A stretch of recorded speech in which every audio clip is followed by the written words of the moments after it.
Que la grâce et la paix vous soient données de la part de Dieu, notre Père, et du Seigneur Jésus-Christ. Nous sommes reconnaissants et heureux de vivre ce moment avec vous. Vous qui êtes devant vos écrans, mais vous aussi qui êtes présents dans ces lieux à Strasbourg.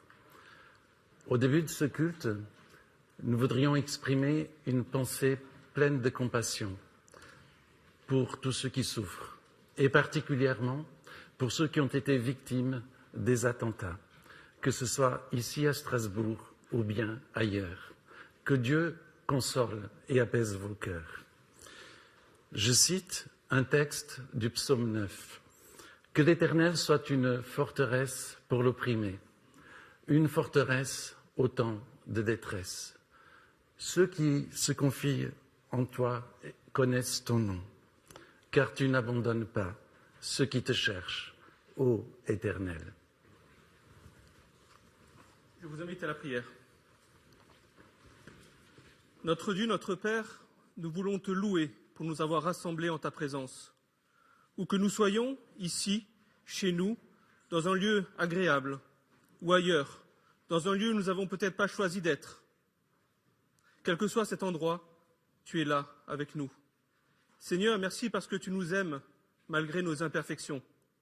Merci parce que tu es notre Créateur et notre Sauveur. En ce dimanche matin, dans ce moment que nous voulons te consacrer, que nos cœurs, nos esprits, notre intelligence, nos pensées, tout notre être, Seigneur, soit tourné vers toi. Conduis ce culte, bénis ses auditeurs et ses participants. Laisse-nous toucher et transformer par ta parole. Amen.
Lecture du psaume 103 de David.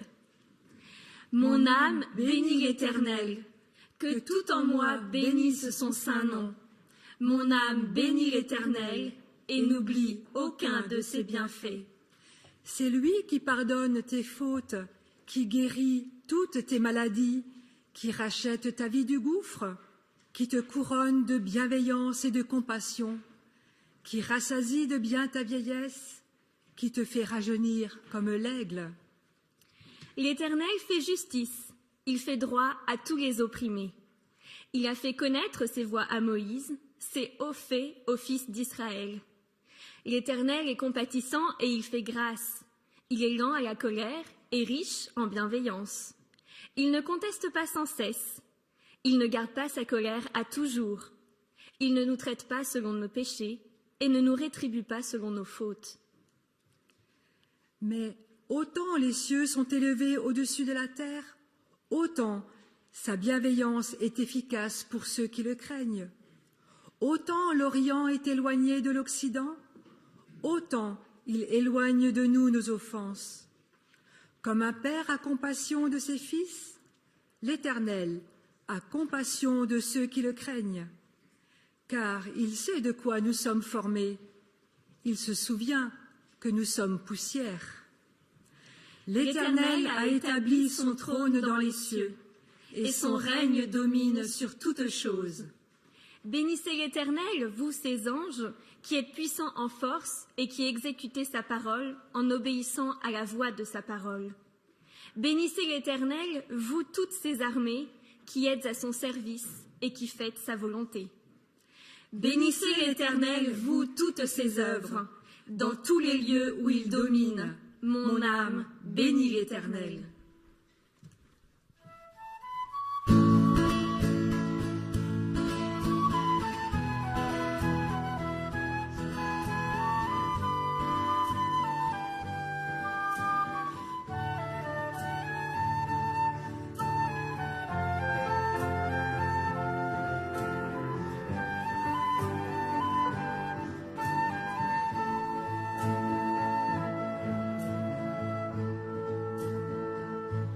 Dieu quel amour pour moi, quelle patience, tu as conduit vers toi mon ignorance.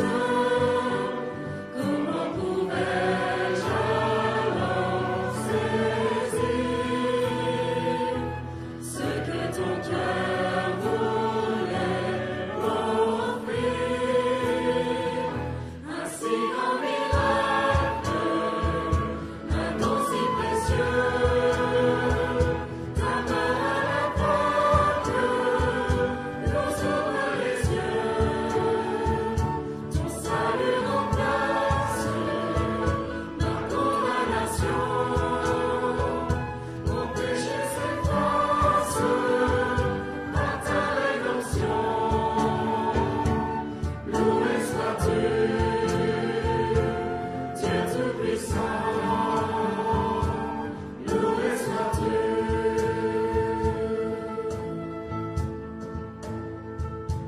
Ce don si merveilleux, comment le vivre sans le répandre à ceux que tu veux suivre sur les chemins où il s'égare,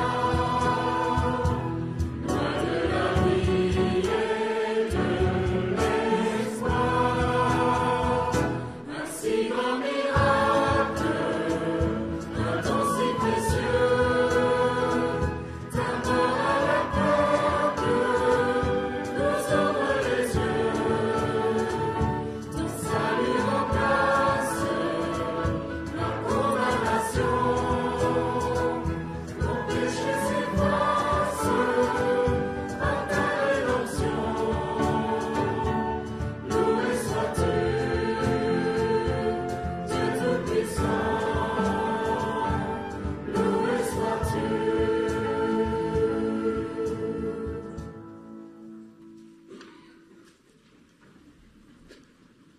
Je vous invite à être attentif à cette parole de l'apôtre Paul écrite dans son épître adressée aux chrétiens de Rome au chapitre 12.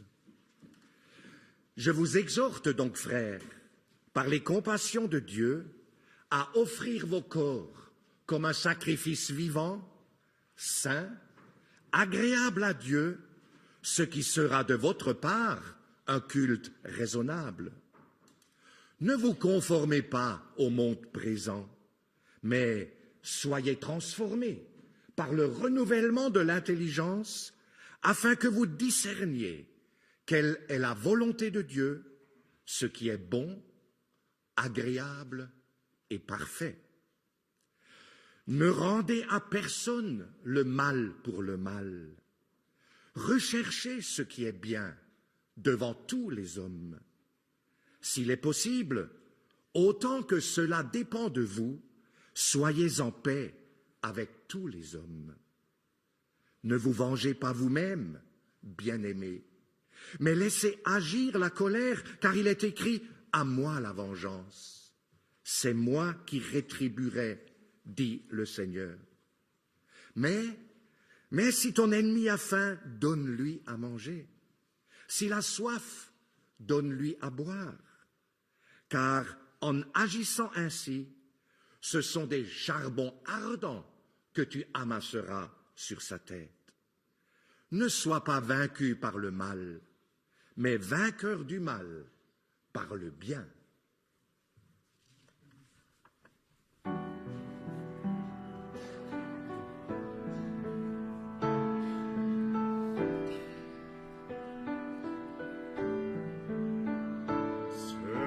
Seigneur, je suis là tout près de toi.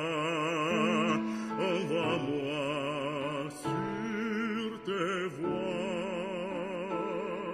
Mon esprit et mon corps, je te remets tout. Accepte cette offrande. Seigneur, je suis là tout près de toi. Utilise-moi tout temps. Je te donne ce que j'ai, je remets tout. Accepte cette offrande. À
Bénis l'Éternel, mon âme, que tout en moi bénisse son saint nom. Ces mots du psalmiste nous disent sa préoccupation, bénir Dieu. Bénir Dieu en raison de ce qu'il est et de ce qu'il fait, en raison de son pardon et de ses soins admiratifs pour l'homme. Ces mots nous interrogent. Comment bénir Dieu, lui qui est la source de tout bien? L'apôtre Paul, 1000 ans après le psalmiste, a écrit ces mots à l'église de Rome que nous avons lus. Je vous exhorte, frères, par les compassions de Dieu, à offrir vos corps comme un sacrifice vivant, saint, agréable à Dieu, ce qui sera de votre part un culte raisonnable. Si nous considérons qu'être agréable à quelqu'un, c'est lui faire plaisir, le réjouir, alors nous avons ici une clé, un principe de vie pour bénir Dieu. Quel est ce principe? C'est vivre en offrande de soi, en raison de notre union à Christ, union réalisée par le Saint-Esprit qui nous a été donné par grâce au moyen de la foi. Vivre en offrant nos corps. Quand on considère que le corps humain est composé de tant de membres, de tant de capacités, nous comprenons que nous pouvons bénir Dieu dans la riche diversité de notre existence, dans la pensée et dans l'action, au travail ou au repos, dans nos solitudes ou dans nos relations. Ainsi, en concédant à Dieu la direction de nos vies, nous lui rendons un culte permanent, vivant, dans tous les aspects de nos vies. Offrir nos vies à Dieu implique cependant un double mouvement. D'abord, le refus de se conformer à un monde animé par les mauvais désirs et l'orgueil. Ce monde dont l'apôtre Jean écrit « N'aimez pas le monde, ni ce qui est dans le monde ».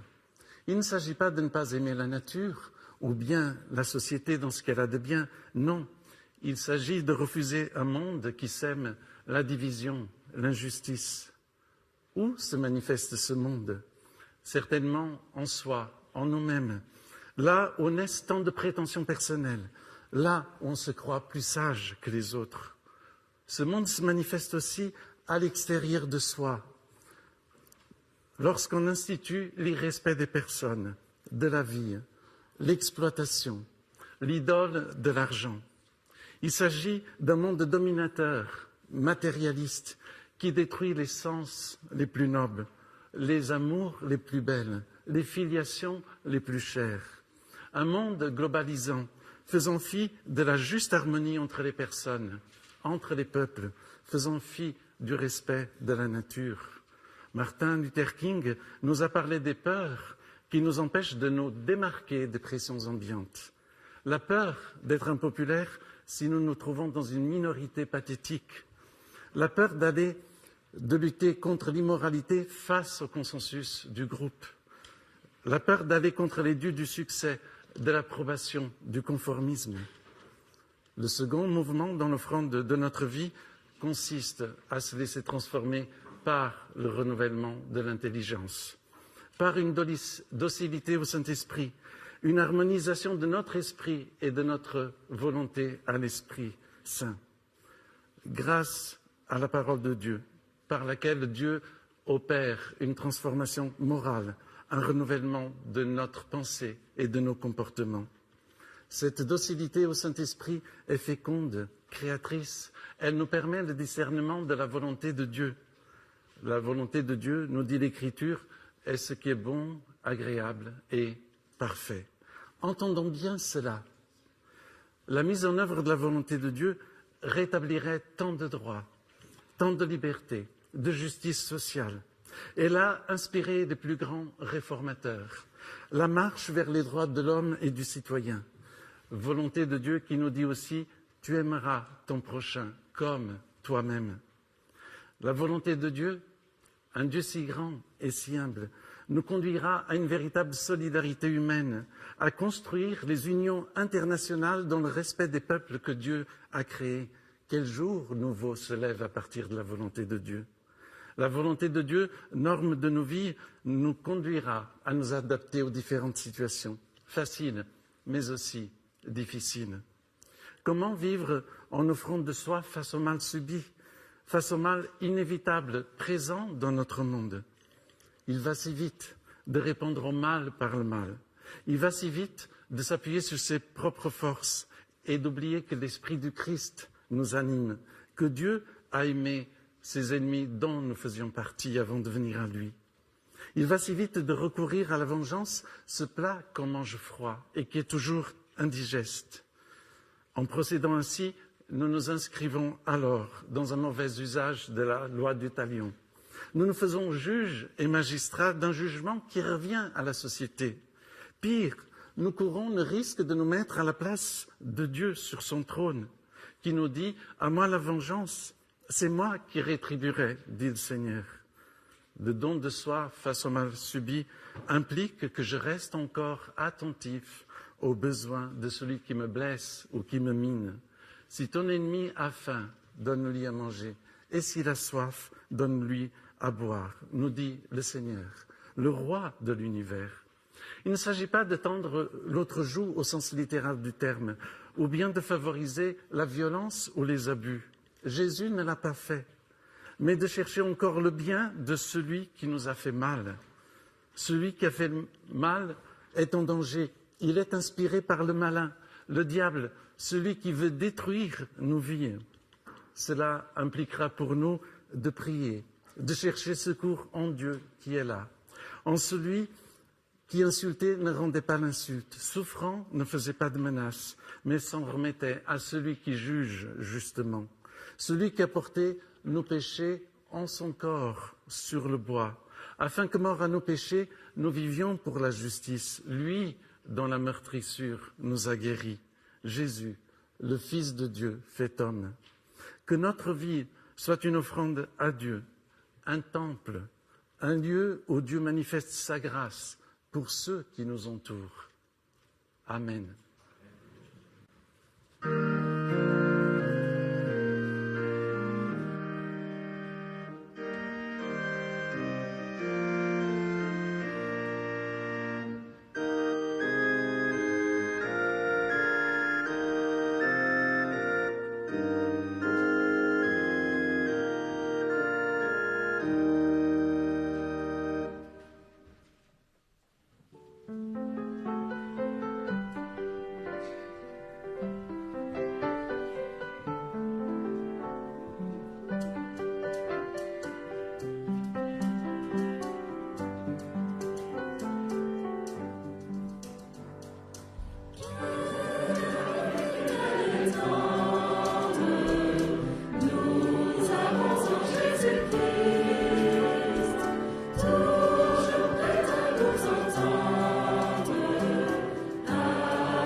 Prions.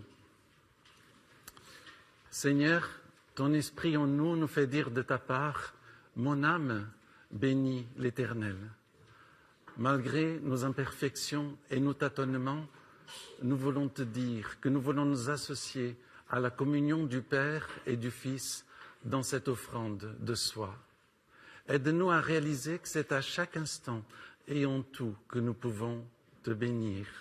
Seigneur, que ta volonté soit discernée dans notre vie, qu'elle inspire les autorités, la jeunesse, le pays. Rends-nous dociles à ton esprit, à ta volonté. Merci Seigneur d'être la source de nos intentions et de notre action. Amen. À celui qui peut nous préserver de toute chute et vous faire paraître devant sa gloire, irréprochable dans l'allégresse, à Dieu seul, notre Sauveur, par Jésus-Christ, notre Seigneur, soit gloire, majesté, force et autorité, dès avant tous les temps, maintenant et dans les siècles à venir. Amen.